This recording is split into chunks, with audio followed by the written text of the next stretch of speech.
Hello students, welcome to SIT classes. अगर इस channel में नए हो तो सब्सक्राइब टू दिस चैनल। यहाँ पर हम तुम्हारे स्टडी रिलेटेड कंटेंट यहाँ पर हम अपडेट करते रहते हैं। Okay, my name is Shakti and welcome to NTSC master course. और ये एनटीएससी मास्टर कोर्स का लेक्चर नंबर 10 है, जहाँ पर हम स्ट्रक्चर ऑफ एटम डिस्कस करेंगे। ये स्ट्रक्चर ऑफ एटम का फर्स्ट पार्ट है। ओके, तो इस लेक्चर के बेसिस में तुम्हारे कुछ फ्री में टेस्ट्स अवेलेबल हैं, जिसका लिंक जो है वो तुम्हारी डिस्क्रिप्शन बॉक्स में अवेलेबल है। ओके, तो इनको जाकर के फ्री में अपीयर कर सकते हो, ताकि इस लेक्चर के बेसिस में जो भी थ्योरी और कंसेप्ट्स डिस्कस करेंगे वो तुम्हें समझ में आया कि नहीं, उसका एक तुम्हारे पास एक डिटेल्ड अंडरस्टैंडिंग हो। It is this test is basically there to help you out. Okay, तो बिना ज़रा टाइम वेस्ट किए लेट्स स्टार्ट दिस लेक्चर।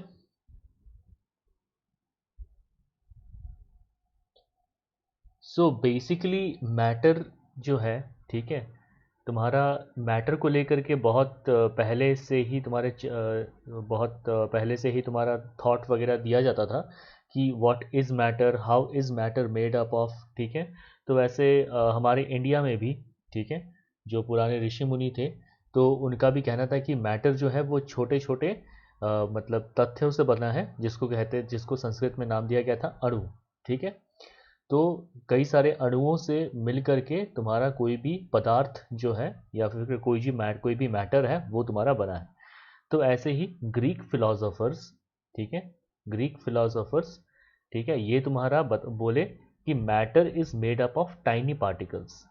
ठीक है, matter is made up of tiny particles which were called as atoms, which were called atoms. और atoms का तुम्हारा Greek language में तुम्हारा मतलब होता है नॉट टू बी कट। ठीक है, तो ये उनका मानना था, ठीक है, कि तुम्हारा matter is made up of very tiny particles called Atmos. और वही चीज़ हिंदी में, ठीक है, जो पुराने ऋषि मुनि सब थे, सेम यही चीज़ बोल करके गए थे। बस उनका नामकरण क्या था कि मैटर जो है वो, या फिर कोई भी पदार्थ जो है वो छोटे छोटे पार्टिकल से जो बना है, उनको कहना है, मतलब उनका नामकरण हुआ था अणु। ठीक है, अणुओं से मिलकर के तुम्हारा मैटर बनता है या फिर कोई भी पदार्थ बनता है। Okay, now the atoms were believe to be very small and hard particles. मतलब वो जो पुराने फिलोसोफर्स थे, वो सोच करके बैठे थे कि बिल्कुल एटम जो है वो ऐसे छोटे छोटे बॉल्स जैसे होंगे और बिल्कुल हार्ड होगा। ठीक है, so it was believe to be small and hard particles. ठीक है, ये उन फिलोसोफर्स का तभी के टाइम में मानना था। Okay, now they were all made up of the same material but of different shapes and sizes. मतलब कि कोई सा भी, जैसे आयरन हो गया, ठीक है, कहने का मतलब ये है कि मान लो आयरन हो गया, तो आयरन को अगर छोटे छोटे हिस्सों में अगर डिवाइड करते जाएंगे, तो हमारे पास क्या मिलेगा, आयरन का एटम्स मिलेगा। ठीक है, आयरन का एटम्स मिलेगा। तो इनका यही कहना था कि ये जो आयरन एटम्स हैं, ठीक है, आयरन एटम्स जो है, इनका जो प्रॉपर्टी होगा और ये जो आयरन का प्रॉपर्टी होगा, वो तुम्हारा सेम मतलब होना चाहिए। ठीक है, तो दे were all made up of same material, मतलब आयरन एटम जिस मटेरियल से बना है, ठीक है, आयरन जो शीट है उसका भी तुम्हारा सेम मटेरियल होगा। इन दोनों के बीच में कोई डिफरेंस नहीं होगा। Okay, so they were all made up of same material but were of different shapes and sizes. ठीक है, बस एटम का क्या बोले कि तुम्हारा सेम मटेरियल का बना है, पर ये अलग अलग शेप और साइज के हो सकते हैं, अलग अलग शेप और साइज के हो सकते हैं, ये इनका मानना था। Now they were infinite in number and are always moving and capable of joining together. ठीक है, तो बेसिकली क्या है कि इनका जो है, जो एटम्स हैं, एटम्स बहुत ज़्यादा मतलब इन्फिनिट होते हैं। ठीक है, इन्फिनिट होते हैं, और क्या होते हैं, दे कैन मूव। ठीक है, they can move and they are always moving. और क्या हो रहा है, एक दूसरे से they are capable of joining together. ठीक है, ये जो ग्रीक फिलोसोफर्स थे उनका मानना था। ठीक है, तो बेसिकली क्या है कि अगर किसी भी मैटर को वो उनका सोचना ऐसा शुरू हुआ कि किसी भी मैटर को क्या करें, छोटे छोटे टुकड़ों में डिवाइड करते जाएं। ये एक मैटर है तो इसको क्या किया, ऐसे करके इस छोटे ऐसे ऐसे छोटे टुकड़ों में हम डिवाइड करते गए। ठीक है। फिर मान लो ये जो तुम्हारा एक ब्लॉक, एक छोटा टुकड़ा आया, इसको लेकर के और डिवाइड करते गए। ठीक है, इसको लेकर के और डिवाइड करते गए। फिर मान लो इसको, ये जो ब्लॉक है, इस ब्लॉक को डिवाइड करने पे ये ब्लॉक आए, ये सारे ब्लॉक्स आए। फिर उनमें से मान लो इस ब्लॉक को लिए और इसको और आगे डिवाइड किए। ठीक है। तो ऐसे डिवाइड करते करते एक स्मॉलेस्ट पार्टिकल आएगा। ठीक है, स्मॉलेस्ट पार्टिकल आएगा। ठीक है, जिसको वो लोग नाम दिए थे एटम्स। ठीक है, इस स्मॉलेस्ट पार्टिकल को नाम दिए थे एटम्स।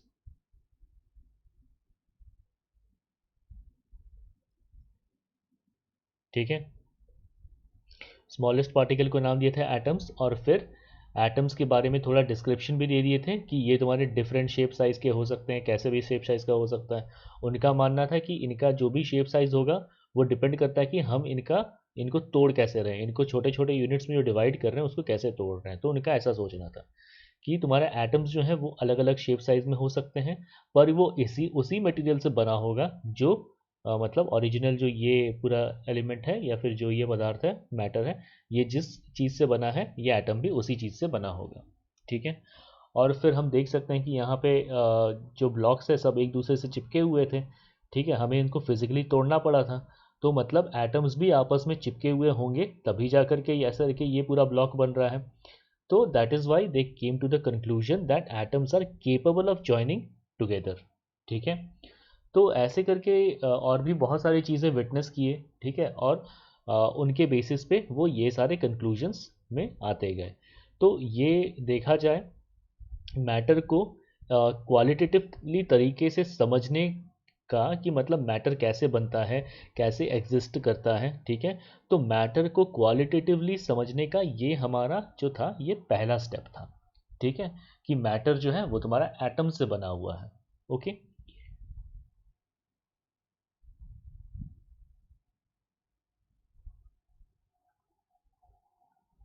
Now John Dalton. ठीक है, ये इसके बाद फिर नेक्स्ट तुम्हारा सर जॉन डाल्टन,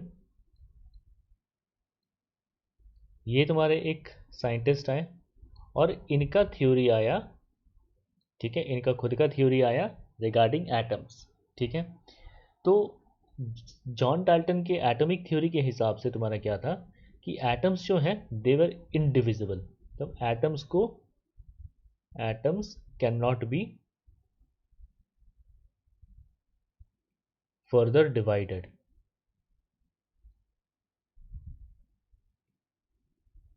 ठीक है, atoms can not be further divided. ठीक है। Now earlier Dalton postulated that atoms is indivisible। ठीक है, that is cannot be further divided। ठीक है, और आगे चल करके, ठीक है, मतलब डाल्टन के टाइम में उनका मानना था कि एटम्स जो है वो तुम्हारा स्मॉलेस्ट पार्टिकल है and can not be further divided. ठीक है, तो डाल्टन के हिसाब से तुम्हारा क्या था कि atoms are the smallest indivisible particle।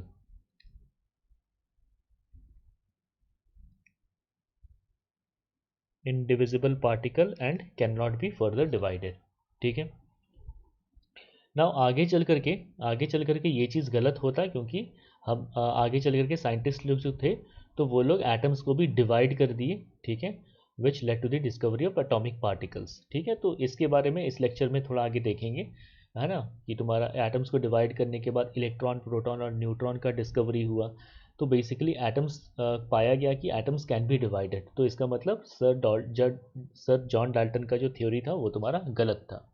पर ये तभी के टाइम में जो लिमिटेड रिसोर्सेज और नॉलेज था मैटर को लेकर के, उस हिसाब से सर जॉन डाल्टन का जो ये थ्योरी था वो एक्सप्लेन करने की कोशिश कर रहा था कि तुम्हारा जो भी मैटर है वो तुम्हारा एग्जिस्ट मतलब कैसे करता है। ठीक है, तो क्वालिटेटिवली तरीके से मैटर को समझने के लिए ये तुम्हारा स्टेपिंग स्टोन्स थे। ओके। तो earlier Dalton postulated that atoms are indivisible, that is cannot be further divided, which were proved wrong by the discovery of subatomic particles। Okay, now the postulates the postulates of the atomic theory of John Dalton. ठीक है, तो जो उनका atomic theory था उनके मदद से क्या क्या हमें समझने को मिलता है। ठीक है, the matter is made up of tiny particles called atoms that can not be divided. ठीक है, atoms are never formed not destroyed during a chemical reaction.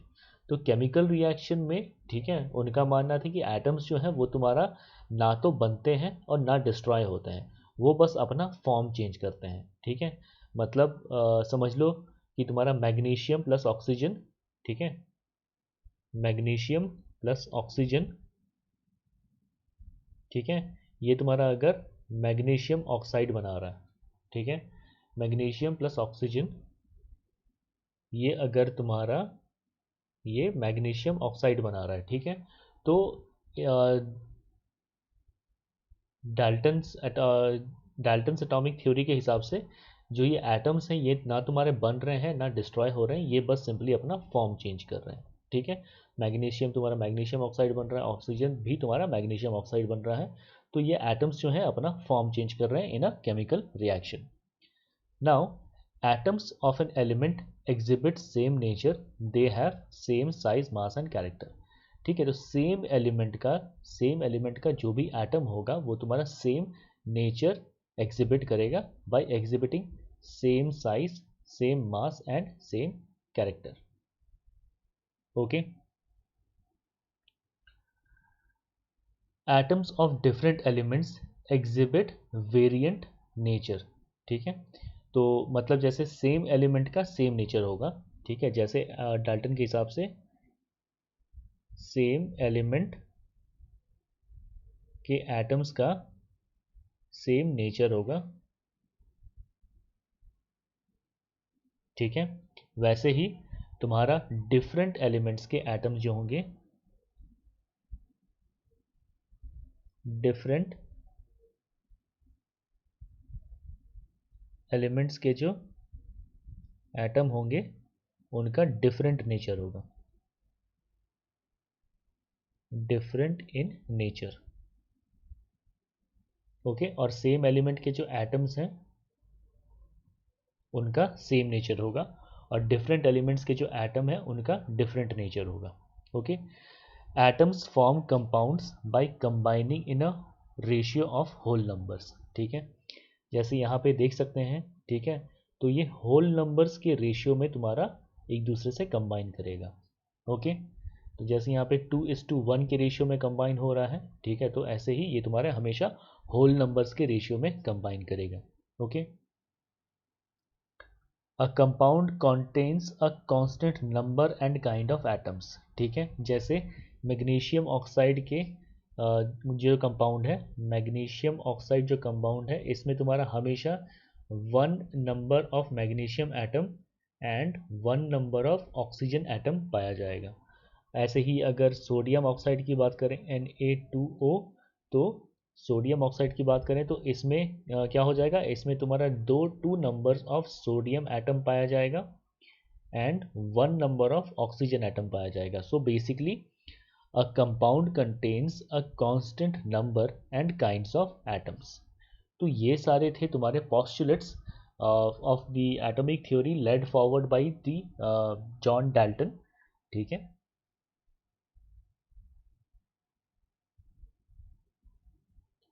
Now failures of Dalton's atomic theory. ठीक है, तो failure क्या था, सबसे बड़ा failure जो था वो ये था कि इनके हिसाब से क्या था, atoms were the smallest indivisible particle, indivisible particle. ये हम आज के डेट में तो जानते हैं कि दिस इज रॉन्ग। ठीक है, बिकॉज लेटर, ठीक है, लेटर ऑन साइंटिस्ट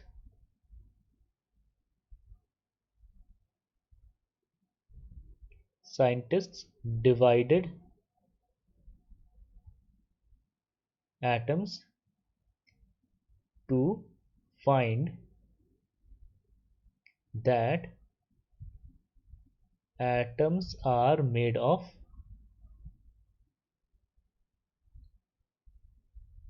सब atomic particle, atoms are made of subatomic particles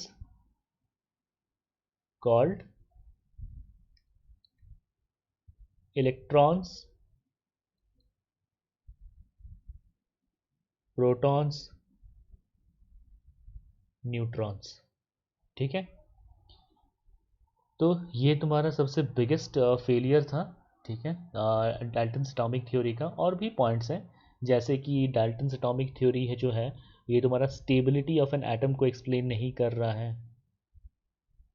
stability of atom का कोई एक्सप्लेनेशन नहीं था। ठीक है, या फिर केमिकल रिएक्शन क्यों हो रहा है, इसका भी कोई एक्सप्लेनेशन नहीं था। तो ये ऐसे करके कई सारे पॉइंट्स हैं, पर ये तुम्हारा सबसे मेन पॉइंट है।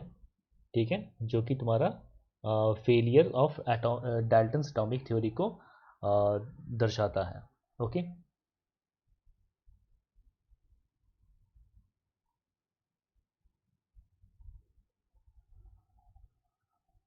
नाउ नेक्स्ट देखते हैं तुम्हारा डिस्कवरी ऑफ सब एटॉमिक पार्टिकल्स।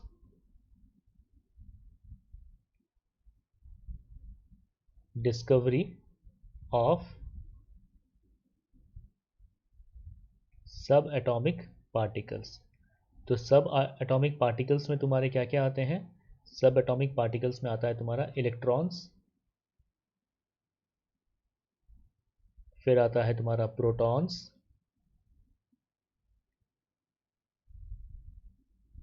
फिर आता है तुम्हारा न्यूट्रॉन्स। ओके, तो डिस्कवरी ऑफ इलेक्ट्रॉन्स देखें तो इलेक्ट्रॉन्स का जो डिस्कवरी है वो तुम्हारा कैथोड रे ट्यूब, ठीक है, या फिर कैथोड रे के मदद से हुआ था। And it was done by scientist J J Thomson.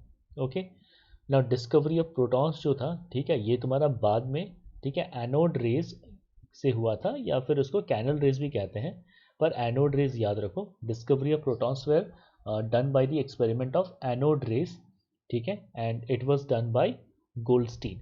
ठीक है, it was done by Goldstein. Actually में क्या था कि गोल्डस्टीन जो था, ठीक है, ये तुम्हारा बाय एक्सपेरिमेंट, ठीक है, उसने देखा कि मतलब कुछ पॉजिटिव, मतलब कुछ रेज हैं, ठीक है, जो कि एटम से निकल रही हैं और वो पॉजिटिवली चार्ज हैं। ठीक है, वो पॉजिटिवली चार्ज हैं। तो ऐसा करके कुछ पॉजिटिव पार्टिकल के होने का हिंट यहाँ पे पाया गया था इस एक्सपेरिमेंट से। और इस पॉजिटिव पार्टिकल जो पाया जा रहा था, तो इसको कंफर्म किया गया था रदरफोर्ड के गोल्ड फॉइल एक्सपेरिमेंट से। ओके, सो गोल्डस्टीन जो है अपने एक्सपेरिमेंट से उसने मतलब एक इन्फरेंस निकाला था, the discovery of like positively charged particles. ठीक है, there were certain rays which were made up of this positive charge particles. इन सब के बारे में इस लेक्चर में हम थोड़ा डिटेल में समझने की कोशिश करेंगे। ठीक है, तो टिल देन इस टॉपिक को तब डिस्कस करते हैं। ओके, और इन सारे रिस्पेक्टिव टॉपिक्स को। फिर आता है तुम्हारा डिस्कवरी ऑफ न्यूट्रॉन्स। ये उतना ज़्यादा इंपॉर्टेंट नहीं है, पर फिर भी for the sake of knowledge जान करके रखो। Discovery of neutrons that they were done by Chadwick. ठीक है, जे चैडविक। और इन सब डिस्कवरी होने के बाद ये जो तुम्हारे एलिमेंट्री पार्टिकल्स हैं, ठीक है, जो सब एटॉमिक पार्टिकल्स हैं, ठीक है, तो इनके डिस्कवरी जैसे जैसे होते गए वैसे वैसे एटम जो था, ये तो कंफर्म हो गया था कि एटम्स कैन बी डिवाइडेड। तो जब एटम्स डिवाइड हो रहे हैं, ठीक है, तो इन सब का अरेंजमेंट कैसे होगा? ठीक है, now when atoms were divided, ठीक है, then how were the subatomic particles, how were the subatomic particles arranged to form atoms?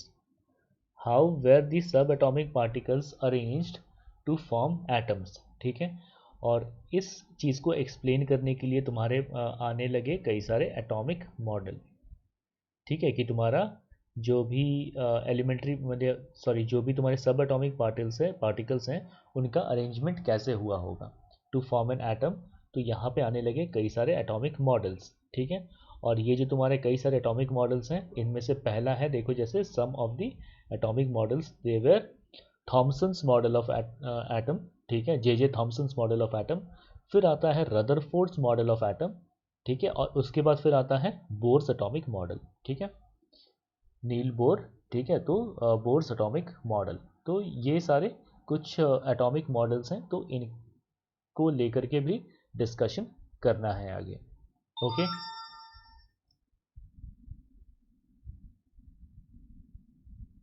Now इसके बाद फिर तुम्हारा पहले देखते हैं डिस्कवरी ऑफ इलेक्ट्रॉन्स, ठीक है। तो इलेक्ट्रॉन्स का जो डिस्कवरी था that was done by J Thomson. Electrons का डिस्कवरी जो था that was done by J Thomson. तो अब ये जो डिस्कवरी था it was done by this cathode rays, ठीक है। अब ये कैथोड रेज क्या है इसको अभी हम थोड़ी देर में बताएंगे। तो Thomson explain the presence of electrons by cathode ray experiment, by cathode ray experiment, ठीक है। और इसको अभी हम थोड़ी देर में बताएंगे। और अपने एक्सपेरिमेंट से, ठीक है, अपने एक्सपेरिमेंट से जो इनका इन्फरेंस निकला था, ठीक है, इन्फरेंस क्या निकला था कि तुम्हारा जो भी ये मतलब इलेक्ट्रॉन्स हैं इनका चार्ज क्या है, इनका चार्ज है 1.6 इंटू 10⁻⁻19 कूलम। कूलम का शॉर्ट फॉर्म तुम्हारा कैपिटल सी है, ठीक है, ये हो जाएगा तुम्हारा कूलम। ओके, और मास पाया गया था, mass was equal to 9.1 into 10⁻31 kg। तो ये तुम्हारा इस एक्सपेरिमेंट का इन्फरेंस था, ठीक है। Charge of electron and mass of electron देख सकते हैं कि ये तुम्हारा चार्ज छोटा है और मास भी तुम्हारा बहुत छोटा है, ठीक है। तो अब जो यहाँ पे इलेक्ट्रॉन के डिस्कवरी के लिए जो यहाँ पे हमें कैथोड रे एक्सपेरिमेंट से जो डिस्कवरी हुआ था, अब ये कैथोड रे एक्सपेरिमेंट ये तुम्हारा क्या था। ओके, तो इसके बारे में थोड़ा डिटेल में देखते हैं। So basically cathode ray experiment जो था, ठीक है, तो it was using this experiment J Thomson discovered the existence of electrons in the first place, ठीक है। अब ये तुम्हारा जो था cathode ray experiment was done in a cathode ray tube, ठीक है। अब ये कैथोड रे ट्यूब क्या है, cathode ray tube is a vacuum sealed tube, ठीक है, मतलब अंदर में बिल्कुल वैक्यूम की तरह रहेगा, ठीक है। और जो ट्यूब है it will be completely sealed, ठीक है। तो it is a vacuum sealed tube with a cathode on one end, ठीक है, and anode on the other, ठीक है। तो एक एंड में तुम्हारा कैथोड है और दूसरे एंड में एनोड है, ठीक है। तो बेसिकली ऐसे करके एक ट्यूब है, ठीक है, ऐसे करके एक ट्यूब है। और एक तरफ में तुम्हारा क्या है, एक कैथोड टर्मिनल है और दूसरे तरफ में क्या है, एक एनोड टर्मिनल है, ठीक है। और अंदर क्या है, ये पूरा वैक्यूम है, वैक्यूम है और ये कंप्लीटली सील्ड है। ओके, तो the air inside the chamber is subjected to high voltage, ठीक है। और अंदर में अगर मान लो कोई गैस भी अगर देते हैं बहुत लो प्रेशर में, तो इसके दोनों तरफ क्या करेंगे, बहुत ही हाई वोल्टेज यूज करेंगे। High voltage is used in between cathode and anode, ठीक है। तो हाई वोल्टेज इज यूज्ड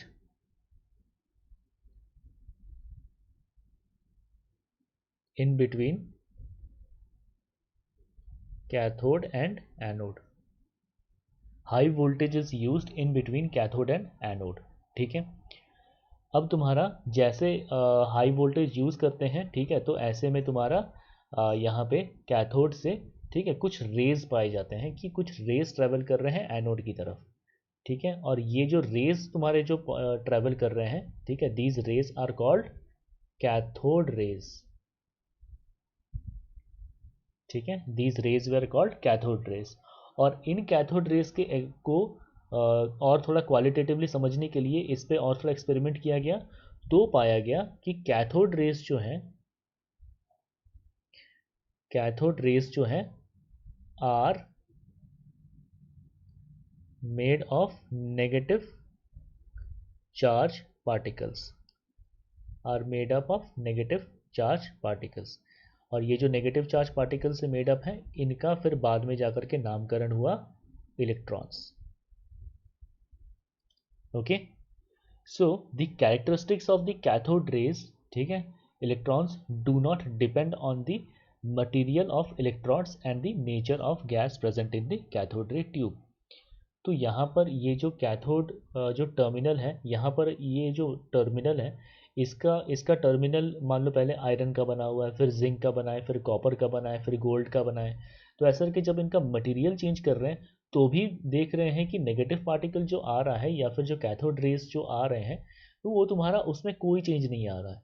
या फिर अगर अंदर में कोई लाइट प्रेशर, लो प्रेशर में अगर कोई गैस भी अगर भर रहे हैं, ठीक है, तो भी तुम्हारा कोई चेंज नहीं आ रहा है। इसका मतलब कि जो नेगेटिव चार्ज पार्टिकल है, जो भी तुम्हारा ये कैथोड रेज जो नेगेटिव चार्ज पार्टिकल से बन रहा है, वो सभी एलिमेंट्स में या फिर सभी मैटर में प्रेजेंट होगा। ठीक है, बोल करके कोई चेंज नहीं आ रहा है, even though the materials of electrodes were changed और the gases inside this vacuum chamber were changed. ठीक है, तो वैसे में क्या था कि कोई भी मतलब जो कैथोड रेज जो बन रहे थे उसमें कोई फिजिकल या फिर कोई चेंजेस नहीं आया। ठीक है, तो इसका इन्फरेंस, इस पॉइंट का इन्फरेंस तुम्हारा ये होता है that negatively charge particles is made up of, is making up all the matters, all the matter, मतलब डिफरेंट मटेरियल जो भी यूज़ कर रहे हैं या फिर डिफरेंट गैस यूज़ कर रहे हैं, उन सब में ये नेगेटिव चार्ज पार्टिकल होगा। ठीक है, so the experiment showed that the atom was not simply indivisible particle and contained at least one subatomic particle named electron।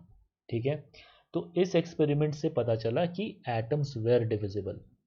इस एक्सपेरिमेंट से पता चला that atoms were divisible, atoms were divisible. ठीक है, और Dalton's atomic theory was wrong, इस experiment से पता चला था। Atomic theory was wrong. Okay, और एटम्स जो हैं ये तुम्हारा डिविजिबल है, और तुम्हारा एटम्स जो है एटलीस्ट वन सब एटॉमिक पार्टिकल से बना है। ठीक है, एटलीस्ट वन सब एटॉमिक पार्टिकल से बना है।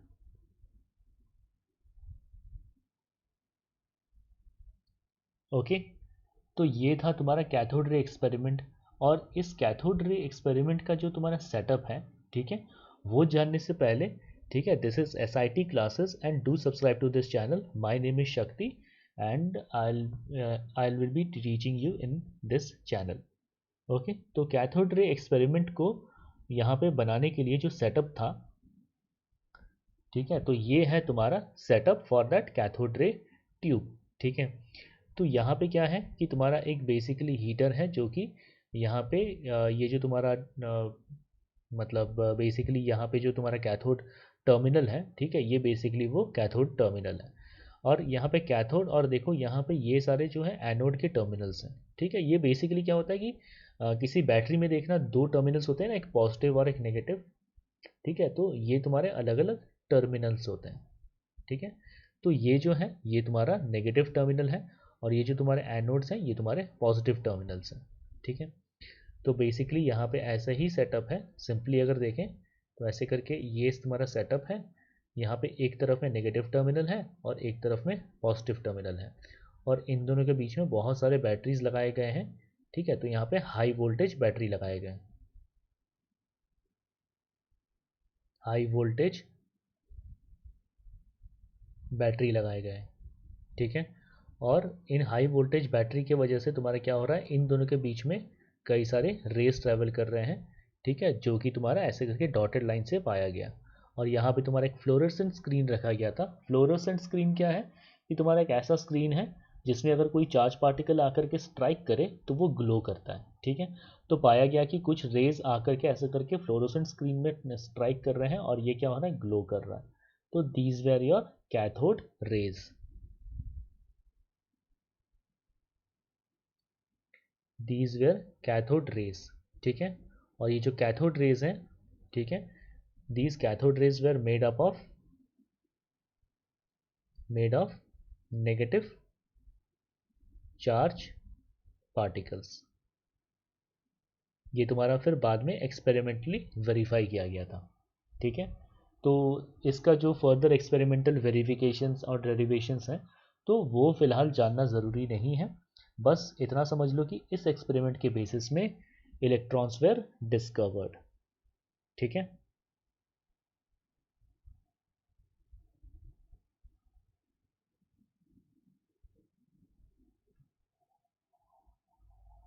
ठीक है, तो फाइनली जो तुम्हारा observations and discovery of electrons जो था, ठीक है, वो तुम्हारा क्या था, that electrons are negatively charged सब एटॉमिक पार्टिकल्स, क्योंकि एटम को डिवाइड करने के बाद मिल रहा है इसलिए टर्म यूज़ किया गया सब एटॉमिक पार्टिकल्स। तो electrons are the negatively charged सब atomic particles of an atom, ठीक है। The mass of an electron was considered to be negligible, और फिर बाद में इस जो तुम्हारा इलेक्ट्रॉन का जो मास है that was found out to be 9.1 into 10 to the power minus 31 kg। ये तुम्हारा क्या था, मास ऑफ इलेक्ट्रॉन, ये पाया गया था। ओके, सिंबल जो था वो तुम्हारा चूज किया गया ई के पावर में माइनस, ठीक है। और इलेक्ट्रॉन्स आर एक्सट्रीमली स्मॉल, ये इन्फ्रेंस डिराइव किया गया था because of its small mass and small charge. Okay, तो तुम्हारा electrons were very much small, they were सब atomic particles negatively charge, symbol तुम्हारा ये चूज किया गया, और बाद में इसका जो मास है वो तुम्हारा ये पाया गया।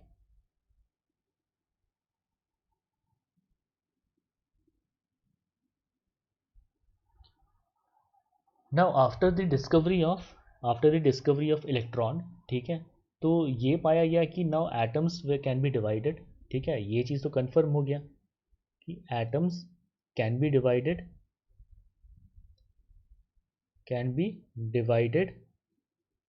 and it is made of at least one subatomic particle. It is made up of at least one subatomic particle, namely ये तुम्हारा क्या है, इलेक्ट्रॉन, ठीक है। तो अब जब तुम्हारा एटम जो है वो तुम्हारे डिवाइड हो रहे हैं और वो एटलीस्ट एक सब एटॉमिक पार्टिकल इलेक्ट्रॉन से बन रहा है, ठीक है, तो अब ये जानना ज़रूरी है कि how is atom made up of सब एटॉमिक पार्टिकल, मतलब इनका अरेंजमेंट कैसा होगा, ठीक है। ये जो सब एटॉमिक पार्टिकल है इनका अरेंजमेंट कैसे होगा। तो यहाँ पे ये तुम्हारा पहला कोशिश था by Thomson, named as Thomson's atomic model या Thomson's model of an atom, ठीक है। तो इस थॉमसन्स मॉडल के हिसाब से, ठीक है, an atom consist of a positively charge sphere and electrons are embedded in it. तो इनका क्या मानना था कि ऐसे करके एक स्फीयर है, और ये जो स्फीयर है ये तुम्हारा पॉजिटिवली चार्ज स्फीयर है, और इसमें क्या है, इसमें ये जो दाना दाना है ये तुम्हारा नेगेटिवली चार्ज इलेक्ट्रॉन्स जो है ये इसमें एम्बेडेड है, और ये जो तुम्हारा स्फीयर है, this sphere is positively charged. तो ऐसा इसीलिए बोला क्योंकि एटम्स जो ऑब्जर्वेशन से पाया गया था कि एटम्स का पे कोई चार्ज नहीं है, एटम्स जो है वो तुम्हारा इलेक्ट्रिकली न्यूट्रल है। पर थॉमसन ने एटम को जब डिवाइड किया, ठीक है, तो उसने पाया कि अंदर में तो इलेक्ट्रॉन है जो कि तुम्हारा नेगेटिव चार्ज है, तो एटम से अगर नेगेटिव चार्ज निकल रहा है तो एटम को इलेक्ट्रिकली न्यूट्रल बनाने के लिए क्या करना होगा कि उसने सोचा कि पॉजिटिवली चार्ज स्फीयर है और उसके अंदर नेगेटिव चार्ज इलेक्ट्रॉन्स अंदर में पड़े हुए हैं। तो ऐसे में क्या हो जाएगा, ओवरऑल पूरा जो एटम हो गया, मतलब ये sphere, positively charge sphere plus this negatively charge electrons, ये टोटल मिल करके क्या बन जाएंगे, इलेक्ट्रिकली न्यूट्रल बन जाएंगे। तो ये मेन ड्राइविंग फैक्टर था ये तुम्हारा मेन ड्राइविंग फैक्टर था for which Thomson came to the conclusion that an atom consists of a positively charged sphere and the electrons are embedded in it, ठीक है। Now the negative and the positive charge are of equal magnitude, so the atom is on a whole is electrically neutral। okay, तो I guess कि ये point समझ में आया। Now this was the first model of an atom to put forward and taken into consideration. ठीक है, ये तुम्हारा पहला एटॉमिक मॉडल था जो कि तुम्हारा सीरियसली कंसिडर किया गया था। ठीक है, और यहाँ पे ये जो तुम्हारा एटॉमिक मॉडल है इसको प्लम पुडिंग मॉडल भी कहा जाता था या फिर वाटरमेलन की तरह, क्योंकि देखो वाटरमेलन में क्या होता है, वाटरमेलन में देखो ऐसा करके देखा जाए एक स्फीयर होता है, मतलब तरबूज, और तरबूज के अंदर में तुम्हारे ऐसे कई सारे बीज होते हैं। ठीक है, कई सारे बीज होते हैं। ठीक है, तो ये जो बीज हैं तो they were depicted to be, ये जो सीड्स हैं they were depicted to be negatively charge particles, और जो ओवरऑल तरबूज है उसको माना गया था ये तुम्हारा पॉजिटिव चार्ज स्फीयर है। ठीक है, सेम तुम्हारा प्लम पुडिंग केक, तो उसमें भी क्या होता है कि अंदर में जो तुम्हारा ऐसे करके कई सारे ऐसे करके स्टफिंग दिया जाता है, तो दो stuffings were consider to be negatively charge, और जो बाकी केक है उसको अज्यूम किया गया कि वो तुम्हारा पॉजिटिवली चार्ज स्फीयर है, बस इस चीज़ को विजुअलाइज करने के लिए। Okay, the black seeds in the watermelon are compared with the electrons which are embedded in it। ठीक है, तो ये तुम्हारा इसलिए इसको कई बार तुम्हारा प्लम पुडिंग मॉडल भी बोला जाता है, वाटरमेलन मॉडल से भी तुम्हारा कंपेयर कर सकते हैं। The red edible part of watermelon is compared with positive charge in the atom, और जो ब्लैक सीड्स हैं of the watermelon they are compare to the electrons. ठीक है,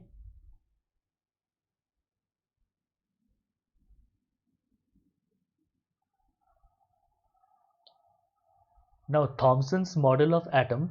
ठीक है, तो थॉमसन्स मॉडल जो था ये तुम्हारा वही प्रपोज किया था, देखो जैसे ये जो येलो वाला पार्ट है ये तुम्हारा पॉजिटिवली चार्ज स्फीयर तुम्हारा माना गया, और जो नेगेटिव चार्ज जो ऐसे करके इलेक्ट्रॉन्स हैं वो इसके अंदर इम्बेड किए गए हैं। ठीक है, तो ये तुम्हारे इलेक्ट्रॉन्स हैं जो कि एटम के अंदर प्रेजेंट है। ठीक है, और ऐसा करने में तुम्हारा मेन कंक्लूजन क्या आया कि तुम्हारा एटम जो है ऐसे करके in a whole atoms are electrically neutral, ये तुम्हारा मेन कंक्लूडिंग फैक्ट था। ठीक है, और इलेक्ट्रिकली न्यूट्रल होने के लिए जितना पॉजिटिव चार्ज होगा उतना ही नेगेटिव चार्ज होगा, they both were will be of equal magnitude. ठीक है, an atom is a uniform sphere of positive charge, ठीक है, due to the presence of protons as well as negative charge due to presence of electrons. ठीक है, तो as an uniform sphere atoms as a whole is electrically neutral because the negative and positive charges are of equal magnitude। ठीक है, तो अब देखा जाए इस मॉडल का तुम्हारा लिमिटेशन क्या था, मेन सबसे बड़ा लिमिटेशन था कि ठीक है कि it fail to explain how protons और electrons were arranged in an atom so close to each other. ठीक है, क्योंकि क्योंकि तुम्हारा क्या है कि जो पॉजिटिव चार्ज है और जो नेगेटिव चार्ज है वो क्या अनलाइक चार्जेस है ना, तो ये अनलाइक चार्जेस क्या होते हैं, एक दूसरे को अट्रैक्ट करते हैं, ये एक दूसरे को अट्रैक्ट करते हैं, तो अट्रैक्ट करके जब एक दूसरे को ऐसे करके टच कर लेंगे तब तो एक दूसरे को पूरा कैंसिल आउट कर देंगे ना, फिर तब एक दूसरे को कैंसिल आउट कर देंगे, तो जब एक दूसरे को कैंसिल आउट कर ले रहे हैं तो फिर ऐसा इस टाइप का एटॉमिक मॉडल कैसे पॉसिबल है। ठीक है, ये जो इस टाइप का एटॉमिक मॉडल है ये तुम्हारा how is it possible.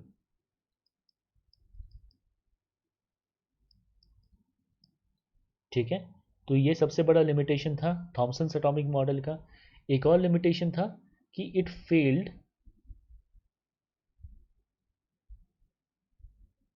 Failed to explain how chemical reactions took place.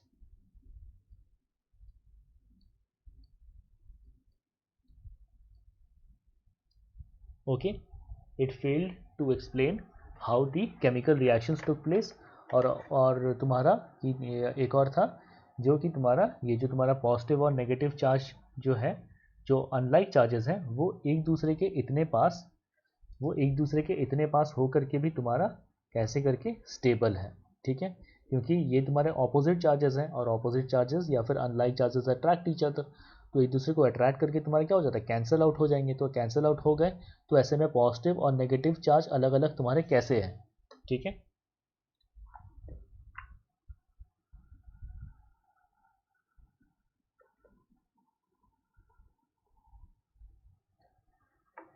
Now next देखते हैं तुम्हारा डिस्कवरी ऑफ प्रोटॉन्स।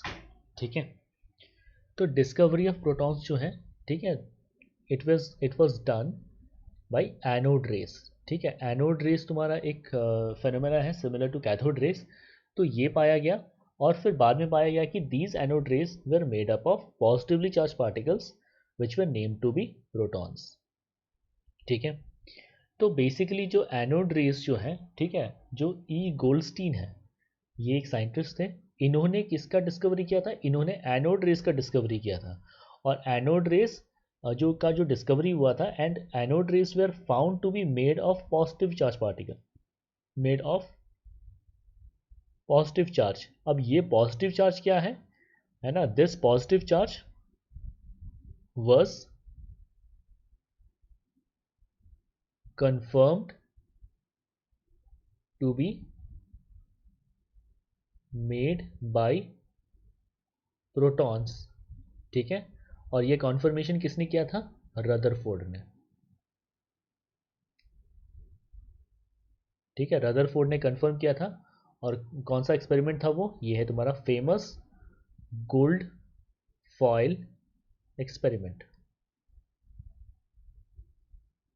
ठीक है, रदरफोर्ड ने कंफर्म किया था कि ये जो एनोड रेज है, जो पॉजिटिव चार्ज पार्टिकल्स से बने हैं, these positive charges were in fact protons. ठीक है, और ये तुम्हारा कौन से एक्सपेरिमेंट से पाया गया था? Rutherford's gold foil experiment. ठीक है, तो गोल्डस्टीन, ठीक है, by his famous anode rays और canal rays experiment was able to discover the presence of positively charged particles, ठीक है, which were later termed as protons। ठीक है, now Goldstein discovered the presence of positively charged rays। ठीक है, Goldstein discovered the presence of positively charged rays। The discovery of protons as positively charged particles is attributed to Rutherford। ठीक है, discovery of protons as positively charge particles is attributed to Rutherford. ठीक है, तो जो भी experiments हुए थे उनके बेसिस पे, ठीक है, प्रोटॉन्स के बारे में यही पाया गया कि प्रोटॉन्स का जो चार्ज है that is equal two plus 1.6 into 10⁻⁻19 coulomb. ठीक है, जो तुम्हारा चार्ज ऑफ इलेक्ट्रॉन होता है वो तुम्हारा -1.6 इंटू 10⁻⁻19 कूलम होता है। ये उसी का पॉजिटिव इक्विवेलेंट है, ये उसी का पॉजिटिव इक्विवेलेंट है। ठीक है, तो ये तुम्हारा क्या है? Charge of proton. ठीक है, जो मास है, ठीक है, मास पाया गया था तुम्हारा, मास ऑफ प्रोटॉन 1.67 इंटू 10⁻⁻27 kg। ठीक है, या फिर 10⁻⁻24 ग्राम्स। ठीक है, अप्रॉक्सीमेटली मास ऑफ प्रोटॉन जो है तुम्हारा 1840 टाइम्स मास ऑफ इलेक्ट्रॉन है। मतलब समझ लो प्रोटॉन कितना मासिव है, ठीक है, then the mass of electron, या फिर इलेक्ट्रॉन कितना छोटा है in comparison to mass of proton, या फिर इन कंपैरिजन टू प्रोटॉन। ठीक है, प्रोटॉन जो है, मास ऑफ प्रोटॉन जो है वो तुम्हारा 1840 times the mass of electron है। ये चीज़ याद रखो हमेशा।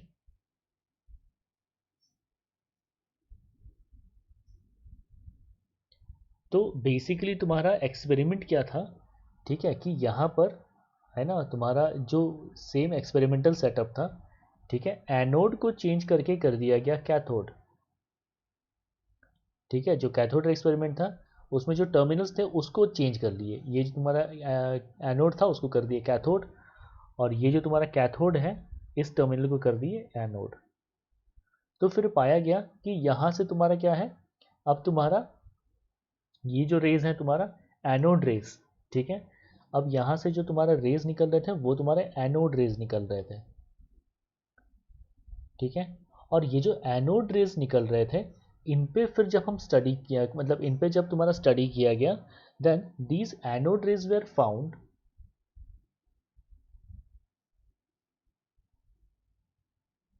To be made of positive charge. ठीक है, ये एनोड रेज जो है this were made up of positive charge, जिसको बाद में रदरफोर्ड ने बोला कि ये जो पॉजिटिव चार्ज है ये बेसिकली प्रोटॉन्स हैं। ठीक है, from his famous gold foil experiment. ठीक है, तो बेसिकली वही कैथोड रे ट्यूब का ही एक्सपेरिमेंटल सेटअप था, बस टर्मिनल्स चेंज कर दिया गया और फिर देखे कि एनोड रेस तुम्हारा निकल रहे थे। ओके,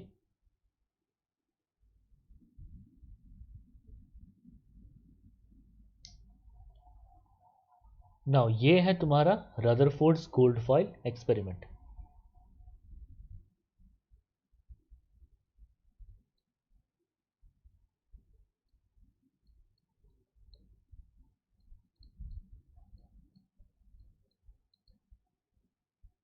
ठीक है, तो बेसिकली क्या है कि यहाँ पर एक लेड बॉक्स है।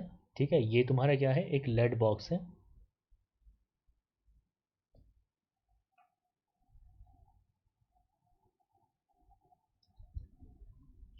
ये यहाँ पर एक लेड बॉक्स है और इस लेड बॉक्स के अंदर में तुम्हारा एक सोर्स है जो कि अल्फा पार्टिकल्स। अल्फा पार्टिकल्स क्या होता है, अल्फा पार्टिकल्स एक पॉजिटिवली चार्ज तुम्हारा एक रेज होते हैं। ठीक है, जो कि तुम्हारा यहाँ से ऐसे करके निकल रहा है।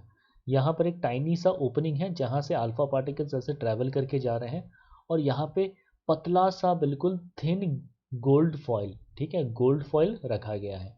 ठीक है, गोल्ड इसलिए क्योंकि गोल्ड तुम्हारा जनरली बाकी एलिमेंट्स के साथ रिएक्ट नहीं करता है। ओके, तो अल्फा पार्टिकल्स जो है थे वो तुम्हारा ऐसे करके ट्रैवल करके गए गोल्ड फॉइल्स के थ्रू पार होते हुए, और उसके बाद फिर ये जो आसपास में ये जो ब्लैक स्ट्रिप देख रहे हो ये तुम्हारा क्या है, ये तुम्हारा फ्लोरोसेंट स्क्रीन है। ठीक है, फ्लोरोसेंट स्क्रीन। तो इससे बेसिकली ये पता चलता है कि तुम्हारा कहाँ कहाँ से, मतलब ये गोल्ड फॉइल से पार करके जो अल्फा पार्टिकल्स है वो तुम्हारा कहाँ कहाँ स्ट्राइक कर रहे हैं। तो क्या हुआ कि बेसिकली ऐसा करके गया और गोल्ड फॉइल को क्रॉस करने के बाद क्या हुआ कि जो अल्फा पार्टिकल्स थे, जो पॉजिटिवली चार्ज रेस था, वो तुम्हारा अलग अलग डायरेक्शन में स्कैटर हुआ, अलग अलग डायरेक्शन में स्कैटर हुआ। ठीक है, तो ये जो अलग अलग डायरेक्शन में स्कैटर हुआ तो ये उन सब जगह पे तुम्हारा ये जो फ्लोरोसेंट स्क्रीन है वो तुम्हारा ग्लो करने लगा। और फिर रदरफोर्ड ने क्या किया कि जितना भी ऐसे करके जो स्कैटर हो रहा है ना, जो भी ऐसे स्कैटर हो रहा है उन सब का एक्सपेरिमेंटली ऐसे करके ऑब्जर्व किए। ठीक है, उन सबको एक्सपेरिमेंटली ऑब्जर्व किए और फिर जा करके अपना फाइनल कंक्लूजन निकाले रिगार्डिंग एटम्स। ओके, तो ऐसे करके अगर क्रॉस सेक्शनली देखें, यहाँ पे ऐसे करके जो थिन गोल्ड फॉइल है उसको क्रॉस सेक्शनली देखें तो ऐसे करके तुम्हारे मान लो लाइन से ऐसे करके गोल्ड के एटम्स लगे हुए हैं। ठीक है, गोल्ड के एटम्स लगे हुए हैं। तो इनका ऑब्जर्वेशन क्या था, सबसे पहला ऑब्जर्वेशन था कि अल्फा पार्टिकल्स जो तुम्हारे ऐसे देखो पॉजिटिवली चार्ज पार्टिकल्स आ रहे हैं, अल्फा रेस जो आ रहे हैं, ठीक है, जो अल्फा रेस आ रहे हैं, तो इसमें जो है मोस्ट अल्फा रेस जो है वो तुम्हारा तुम्हारा पास स्ट्रेट थ्रू। ठीक है, मैक्सिमम अल्फा पार्टिकल्स जो हैं वो बिना डेविएट किए ऐसे करके सीधा सीधी पार हो जा रहे हैं, जैसे आए वैसे ही पार हो गए। तो मैक्सिमम अल्फा पार्टिकल्स जो था वो तुम्हारा स्ट्रेट पास हो गए। कुछ में, ठीक है, बहुत स्मॉल नंबर में कुछ में डिफ्लेक्शन हुआ पर वो भी बहुत कम हुआ, स्मॉल डिफ्लेक्शन। और मैक्सिमम जो थे वो तुम्हारे क्या हो गया, दे पास्ट स्ट्रेट थ्रू। ओके, और कुछ में बहुत स्मॉल डिफ्लेक्शन हुआ। उसके बाद फिर कुछ बहुत कम ऐसे हैं, ठीक है, कुछ ऐसे पार्टिकल्स हैं जिसमें बहुत लार्ज डिफ्लेक्शन हुआ, देख सकते हो ऐसे करके ये अल्फा पार्टिकल आया और कितना लार्ज डिफ्लेक्शन हुआ, और यहाँ पे देखो ऐसे अल्फा पार्टिकल आया और कितना स्मॉल डिफ्लेक्शन हुआ। तो मैक्सिमम तो स्ट्रेट पास हो गए। उसके बाद कुछ में क्या हुआ, स्मॉल डिफ्लेक्शन हुआ, और कुछ में देखो बहुत ज़्यादा डिफ्लेक्शन हुआ। ठीक है, कुछ जो है वो तुम्हारा देखो ऐसे करके आकर के टकरा करके फिर वापस चल गए, तो बेसिकली दे टर्न्ड बैक। ठीक है, तो ये कुछ कुछ ऑब्जर्वेशन था, ये जो तुम्हारा रदरफोर्ड ने ड्रॉ किया। ठीक है, by noticing and observing this scattered particles all around this circular fluorescent screen. ठीक है, तो ये तुम्हारा बेसिकली जो स्कैटरिंग अल्फा पार्टिकल्स हैं इनको ऑब्जर्व करके ये कंक्लूजन ड्रॉ किया गया था। ठीक है,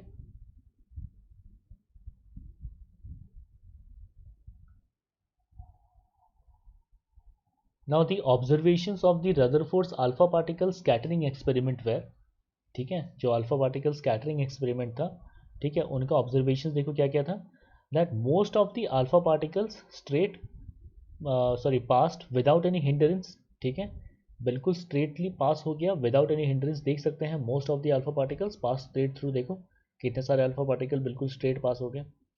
सम of the alpha particles deflected from their original path at a noticeable angle, तो देखो स्मॉल डिफ्लेक्शंस हो रहे हैं कुछ कुछ है ना, डिफ्लेक्शंस हुए। और तुम्हारा very few of the alpha particles bounced back at there original path, ऐसे करके आकर के टकरा करके बहुत कम है जो ऐसे टकरा करके वापस आ गए, ठीक है। तो bounced back at there original path. तो दीज वेर दी की ऑब्जर्वेशंस, ठीक है। अब देखो कि तुम्हारा जब यहाँ पे पाया गया कि तुम्हारा most of the alpha particles past without any hindrance, इसका इस ऑब्जर्वेशन का मतलब क्या बनता है? इस ऑब्जर्वेशन का मतलब बनता है कि most of the space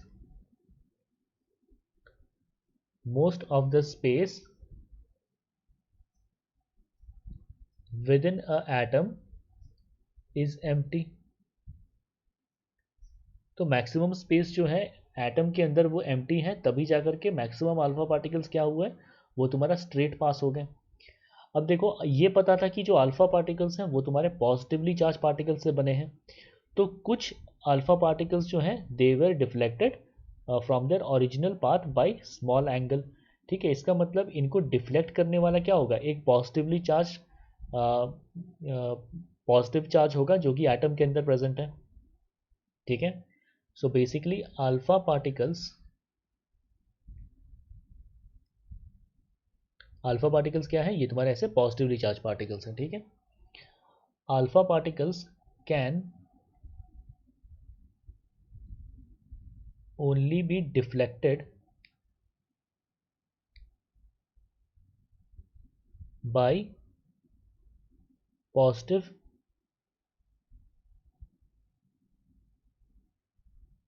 charged particles within atom, ठीक है। Alpha particles can only be deflected by positive charge particles within atom, और ये इसका नंबर बहुत कम था, ठीक है, इसका नंबर बहुत कम था। तो मतलब जो डिफ्लेक्ट हुए तो नंबर बहुत कम था, इसलिए तुम्हारा इन्फरेंस क्या निकला कि जो पॉजिटिव चार्ज पार्टिकल्स हैं, charge particles within atom जो है, ठीक है, they are concentrated in a small area, ठीक है। बहुत ही स्मॉल जगह में ये तुम्हारा कंसंट्रेट करके रखे हुए हैं, ठीक है। और वेरी फ्यू मतलब बहुत कम, 1 in a 10,000 जैसा, ठीक है। तो very few alpha particles bounced right back, मतलब जैसे गए और वैसे ही टकरा करके वापस आए, ठीक है। Bounced right back to their original path, इसका मतलब क्या है कि जो पॉजिटिवली चार्ज पार्टिकल्स हैं within atom, positive charge particles present है within atom, they are confined to a small location, मतलब स्मॉल एरिया में तुम्हारा डिस्ट्रीब्यूटेड है, एंड इज डेंसली पैक्ड,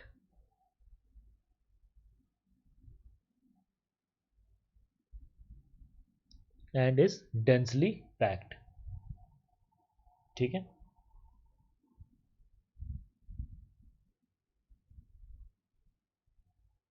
ठीक है, तो यही देखो पॉस्टुलेट्स जो तुम्हारे डिराइव हुए from the Rutherford's atomic model, ठीक है। वो तुम्हारा क्या आया कि तुम्हारा most of the part in atom is empty, क्योंकि तुम्हारे मैक्सिमम जो अल्फा पार्टिकल रेस जो थे वो तुम्हारे मैक्सिमम बिल्कुल अनडेविएटेड पास हो गए थे, ठीक है। तो ये तुम्हारा पहला पॉइंट आई होप क्लियर है।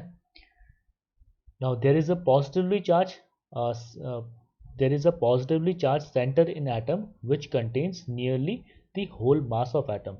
The center is called nucleus.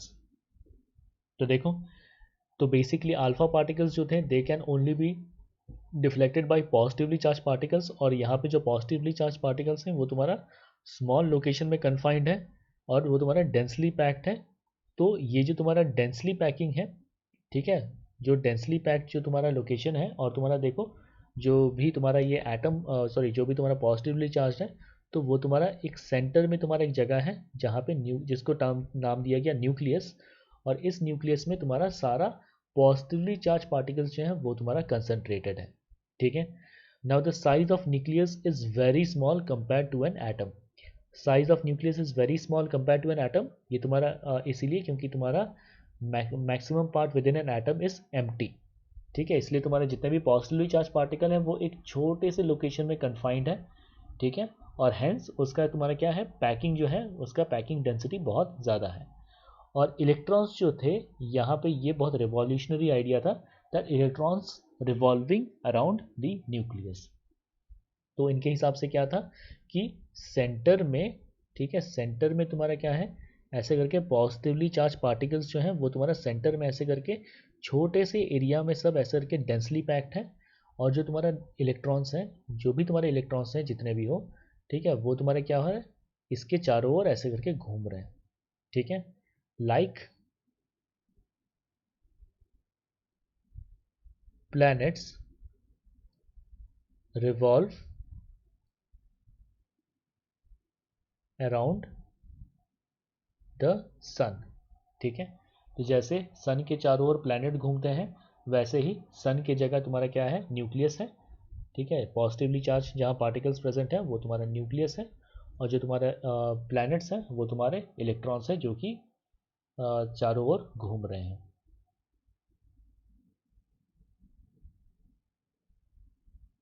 ठीक है। तो Rutherford was the first person to come up with an idea of nucleus, ठीक है। और न्यूक्लियस में तुम्हारा क्या है, न्यूक्लियस, ठीक है, is a dense concentration of positive charge particles, called protons, ठीक है। ये तुम्हारा कहाँ पाया जाता है, nucleus, found at the centre of atom, ठीक है। और जो तुम्हारे इलेक्ट्रॉन्स हैं, ठीक है, इलेक्ट्रॉन्स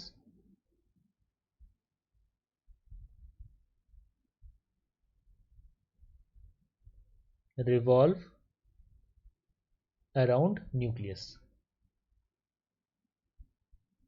ठीक है। Electrons revolve around nucleus in path, in certain paths, ठीक है, इन सर्टेन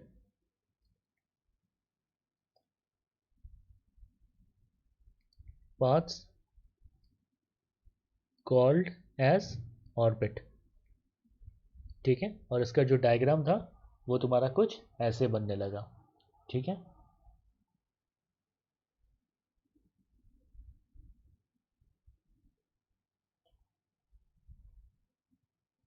नाउ कुछ सर्टेन ड्रॉबैक्स भी होने लगे रदरफोर्ड के, ठीक है। रदरफोर्ड का जो तुम्हारा ड्रॉबैक, जो तुम्हारा मेन ड्रॉबैक्स है, ठीक है, वो तुम्हारा क्या था कि according to Rutherford's model, electrons revolve around positively charge nucleus which is not expected to be stable, ठीक है। अब देखो ये स्टेबल कैसे नहीं है, ठीक है। तुम्हारा इससे इसी टाइम के आसपास, ठीक है, जब तुम्हारा ये एक्सपेरिमेंट हुआ था, उसी टाइम एक बहुत ही रिवॉल्यूशनरी आइडिया आया था, put forward bye John Maxwell, ठीक है। और ये जो मैक्सवेल्स थ्योरी है ये आज के डेट में भी बहुत ही इफेक्टिव है, ठीक है, मैक्सवेल्स इक्वेशन, और बहुत ही ग्राउंड ब्रेकिंग है। तो मैक्सवेल्स थ्योरी के हिसाब से क्या था, मैक्सवेल्स थ्योरी के हिसाब से ये कहना था कि when a charge particle, when a charge particle accelerates,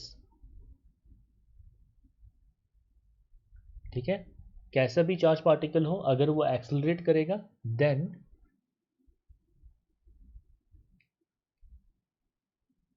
it will emit energy,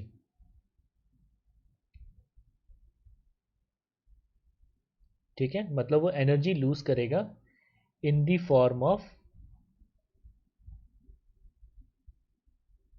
electromagnetic, ठीक है, शॉर्ट में लिख रहे हैं electromagnetic radiation,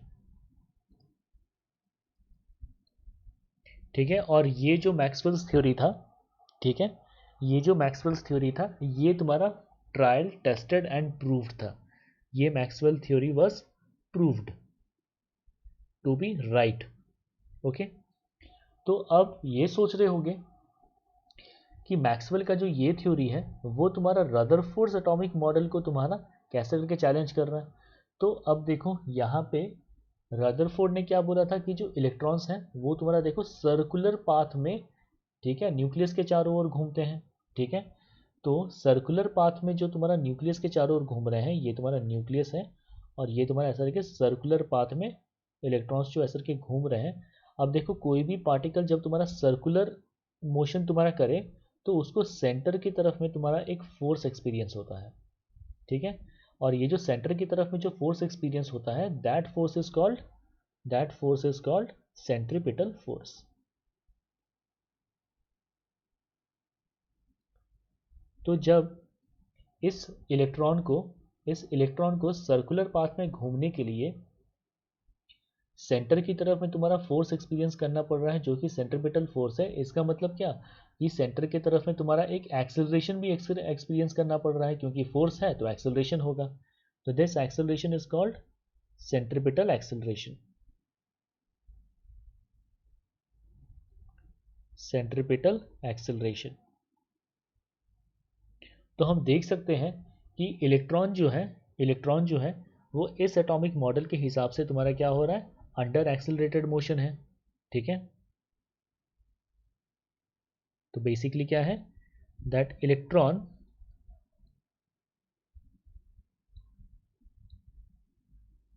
while revolving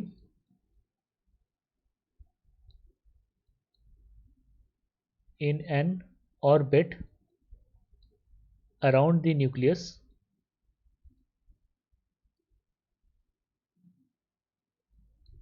electrons while revolving in an orbit around the nucleus is under accelerated motion, is under accelerated motion। Okay, और जब तुम्हारा ये अंडर एक्सेलरेटेड मोशन है तो देन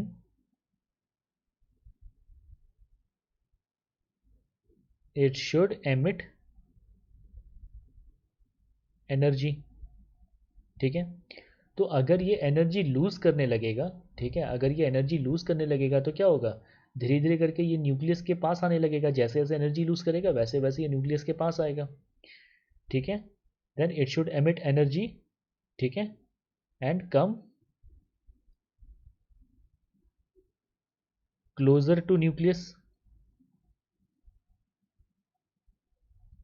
ठीक है, और जैसे जैसे तुम्हारा एनर्जी लूज करके ये न्यूक्लियस के पास आने लगेगा तो वैसे वैसे क्या हो जाएगा, इवेंचुअली ये तुम्हारा it should collide into nucleus.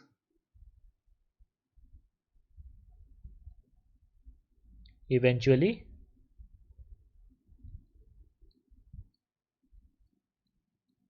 it should collide with nucleus। तो ऐसे में अगर ये न्यूक्लियस के साथ कोलाइड कर जा रहा है इलेक्ट्रॉन, तो ऐसे में हाउ इज एटम स्टेबल। ठीक है, ये तुम्हारा बहुत बड़ा क्वेश्चन रेज हुआ। ठीक है, ये तुम्हारा बहुत बड़ा क्वेश्चन रेज हुआ फ्रॉम रदरफोर्ड्स एटॉमिक मॉडल, क्योंकि मैक्सवेल्स थ्योरी के हिसाब से जो भी तुम्हारा चार्ज पार्टिकल एक्सेलरेटेड मोशन में हो इट विल एमिट एनर्जी। तो जो इलेक्ट्रॉन है वो तुम्हारा सर्कुलर पाथ में जब तुम्हारा ट्रैवल कर रहा है तो क्या हो रहा है, वो एक्सेलरेटेड मोशन में है। तो वो तुम्हारा क्या होगा, एनर्जी ऐसे करके देख रहे हो एमिट करके तुम्हारा क्या होना चाहिए, धीरे धीरे करके न्यूक्लियस के पास आना चाहिए, और ऐसे करके इवेंचुअली क्या हो जाएगा, न्यूक्लियस के साथ कोलाइड कर जाएगा। तो जब न्यूक्लियस के साथ कोलाइड कर जाएगा तो वैसे में एटम्स स्टेबल कैसे है। ठीक है, क्योंकि वैसे में तो एटम्स को एग्जिस्ट ही नहीं करना चाहिए फिर, क्योंकि नेगेटिव चार्ज पार्टिकल तो इवेंचुअली पॉजिटिव चार्ज के साथ मिल करके, है ना, टोटल तुम्हारा नेट क्या हो जाएगा, जीरो हो जाना चाहिए।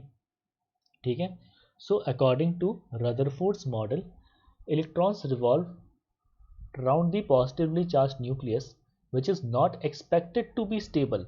ठीक है, कैसे एक्सपेक्ट कर रहे हैं कि स्टेबल नहीं है, as per Maxwell's theory. but a charged particle in an accelerated motion along a circular path would continuously undergo loss of energy and finally would fall into nucleus. This makes an atom unstable while atoms were found to be quite stable. तो ये तुम्हारा contradictory तुम्हारा हो रहा था क्योंकि atoms को हमें पता है कि स्टेबल है, पर रदरफोर्ड्स एटॉमिक मॉडल के हिसाब से ये तुम्हारा स्टेबल नहीं होता। ठीक है, तो ये सबसे बड़ा दिक्कत था।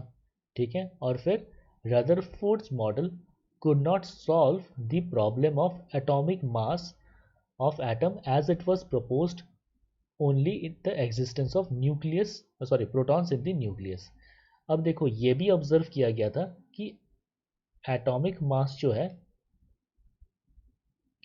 it was found to be greater than the mass of protons। ठीक है, एटॉमिक मास जो है वो approximately that is approximately twice the mass of protons पाया गया था।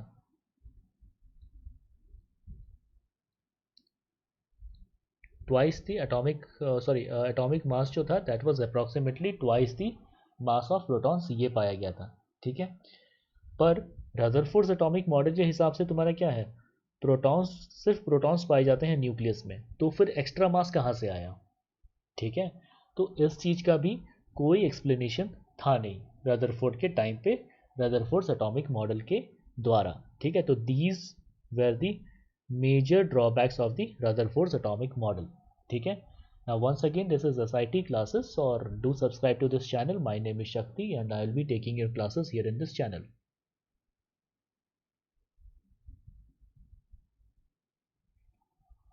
Now finally तुम्हारे न्यूट्रॉन्स डिस्कवर हुए। ठीक है, तो न्यूट्रॉन्स के डिस्कवरी से जो तुम्हारा मिसिंग एटॉमिक मास था उसका प्रॉब्लम तुम्हारा सॉल्व हो गया। ठीक है, कौन सा एटॉमिक मास का मिसिंग वाला प्रॉब्लम जो रदरफोर्ड के टाइम पे था कि एटॉमिक मास, ठीक है, was approximately equal to twice the mass of protons।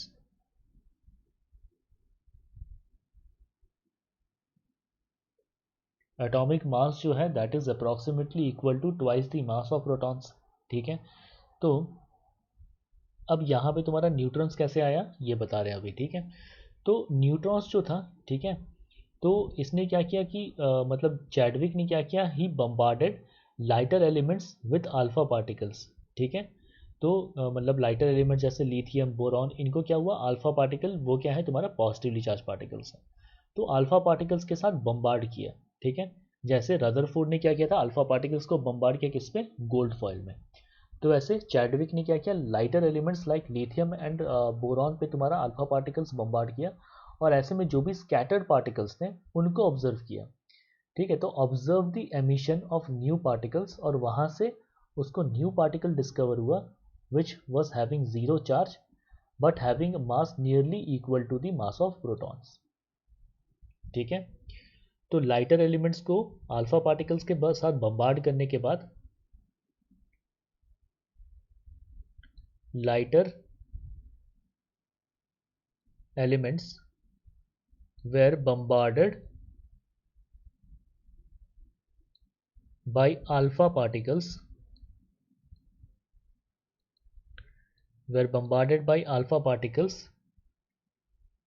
and a new particle was discovered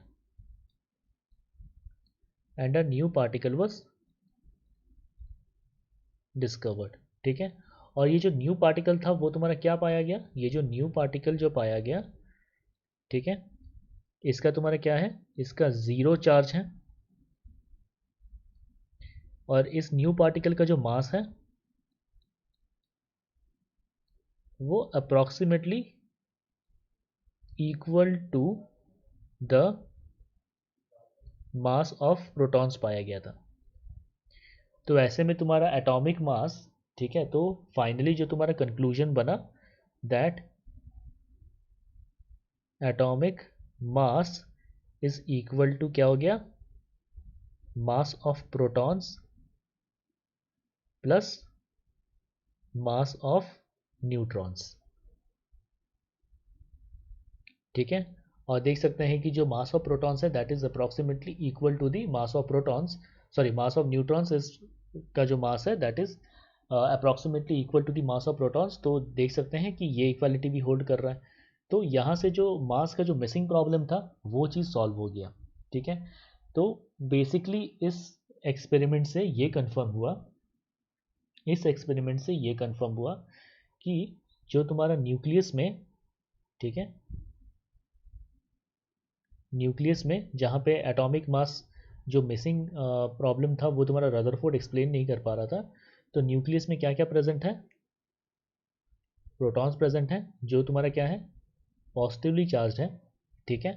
और तुम्हारा क्या प्रेजेंट है, और तुम्हारा न्यूक्लियस प्रेजेंट है, सॉरी न्यूक्लियस में तुम्हारा न्यूट्रॉन्स प्रेजेंट है, ठीक है। न्यूट्रॉन्स प्रेजेंट है जो कि तुम्हारा क्या है, न्यूट्रल पार्टिकल्स है, ठीक है, जो कि तुम्हारा न्यूट्रल पार्टिकल्स है। तो यहाँ से क्या है कि तुम्हारा एक कंप्लीट अंडरस्टैंडिंग यहाँ तक, ठीक है, प्रोटॉन्स, इलेक्ट्रॉन्स और न्यूट्रॉन्स की डिस्कवरी से, ठीक है, जो एलिमेंट्री पार्टिकल्स हैं उनके बारे में अंडरस्टैंडिंग जो था वो तुम्हारा थोड़ा सा इम्प्रूव हो गया था, ठीक है। Improve the understanding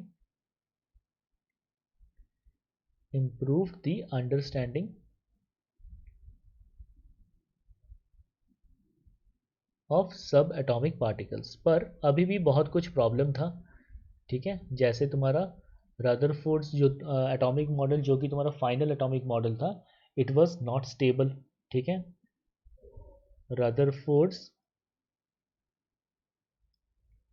atomic model जो तभी के टाइम के तक तुम्हारा ये सबसे क्लोजेस्ट एटॉमिक मॉडल था predicting the overall configuration of the elementary particle, sorry सब atomic particles within an atom, ठीक है। तो इसमें तुम्हारा यही प्रॉब्लम था कि स्टेबिलिटी ऑफ एटम जो था, stability of atom could not be explained,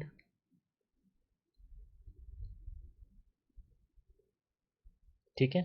तो इन सारे प्रॉब्लम्स को एड्रेस किया किसने, ठीक है, बोर्स एटॉमिक मॉडल में, ठीक है।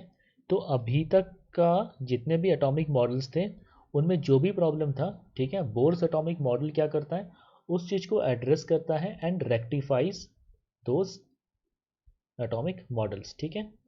तो ये तुम्हारा बोर्स एटॉमिक मॉडल जो है इसके बारे में जो है इसी लेक्चर सीरीज़ का अगला वीडियो है, ठीक है। तो इसी लेक्चर सीरीज़ का जो तुम्हारा नेक्स्ट वीडियो होगा उसमें हम बोर्स एटॉमिक मॉडल के बारे में इन डेप्थ डिस्कशन करेंगे। तो तब तक के लिए आगे तुम्हारा नेक्स्ट लेक्चर के लिए वेट कर लो, ठीक है। तो उसमें हम बोर्स एटॉमिक मॉडल का बारे में डिस्क्राइब करेंगे, okay.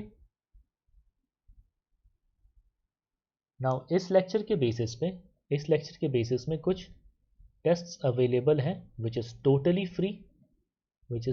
Free, no charges whatsoever, ठीक है। तो इस लेक्चर के बेसिस में तुम्हारा ये जो टेस्ट है, ठीक है, तो इस टेस्ट पे अपीयर करोगे तो आज के लेक्चर में जो भी कंसेप्ट और जो भी थ्योरी बताया गया है, ठीक है, तो तुम्हें समझ में आएगा कि तुम्हें उसमें से कितना समझ में आया था। तुम्हारे अंडरस्टैंडिंग को चेक करेंगे, ठीक है, तुम्हारे अंडरस्टैंडिंग को चेक किया जाएगा इस टेस्ट के बेसिस पे। तुम्हारा कितना कंसेप्चुअल क्लैरिटी है, कितना थ्योरेटिकल अंडरस्टैंडिंग है, उसको चेक करने का एक ही तरीका है फ़िलहाल, टेस्ट के माध्यम से। और इसीलिए तुम्हारे एकेडमिक परफॉर्मेंस को टेस्ट करने के लिए, इम्प्रूव करने के लिए, यहाँ पर इस चैनल में हम ऐसे कई सारे फ्री टेस्ट हम यहाँ पे ऑर्गेनाइज करते रहते हैं। So do subscribe for it, okay, do subscribe to this channel for it. यहाँ पे तो हम फ्री में स्टडी मटेरियल्स तुम्हारे प्रोवाइड कर ही रहे हैं ताकि तुम्हारे पास एम्पल रीडिंग मटेरियल हो, ठीक है, तुम्हारे पास एम्पल रीडिंग मटेरियल हो, है ना, to further improve your academic performance, ठीक है। एकेडमिक जो कंसेप्ट हैं, जो थ्योरी है, उस पर एक फर्दर कंसेप्ट स्ट्रेंथन करने के लिए यहाँ पर हम फ्री स्टडी मटेरियल्स प्रोवाइड कर रहे हैं जिनके लिंक्स डिस्क्रिप्शन बॉक्स में अवेलेबल हैं, ठीक है। It will help you further strengthening your concept taught in this lecture, ठीक है। फ्री में स्टडी नोट्स तो हम प्रोवाइड कर ही रहे हैं, ठीक है।